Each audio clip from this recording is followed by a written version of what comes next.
শিশুদের রোগ প্রতিরোধ ক্ষমতা বাড়ায় যে 5টি খাবারে। শিশুর পুষ্টির ব্যাপারে ভীষণ ঝামেলায় পড়তে হয়। মনের মতো না হলে অনেক কিছুই খেতে চায় না তারা। তাদের ঝোঁক বেশি থাকে জাঙ্ক ফুডের দিকে।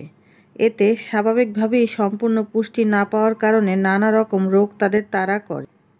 তাই শিশুকে এমন খাবার খাওয়ান যেগুলো তার রোগ প্রতিরোধ ক্ষমতা বাড়াতে কাজ করবে এবং একই সঙ্গে পুষ্টির ঘাটতি মেটাবে। চলুন তাহলে জেনে নেই শিশুদের রোগ প্রতিরোধ ক্ষমতা বাড়াতে যে 5টি খাবার খুবই কার্যকর।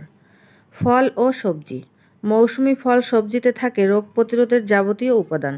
থাকে ভিটামিন, মিনারেলস। এগুলো শরীরকে সুস্থ রাখে, রোগ প্রতিরোধ ক্ষমতা বাড়াতে। তাই শিশুকে রোজ দিন ভিটামিন এ ও ভিটামিন সি সমৃদ্ধ পেয়ারা, কমলা, পেঁপে, ভেরি, কুমড়ো, পেঁয়াজ, সবুজ পাতাওয়ালা সবজি। টক দই।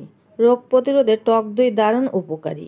এর মধ্যে থাকা ফাঙ্গাসরোধী উপাদান সর্দি, কাশি, জ্বরের মতো সংক্রমণ থেকে বাঁচায়, হজমের সমস্যা দূর করে। এর মধ্যে থাকা ভিটামিন সি হাড়, দাঁত মজবুত করে। প্রোটিন। প্রাণীজ প্রোটিন নিয়মিত খেলে পুষ্টির ঘাটতি মেটে। অ্যামাইনো অ্যাসিড পুষ্ট করে শরীরের কোষ।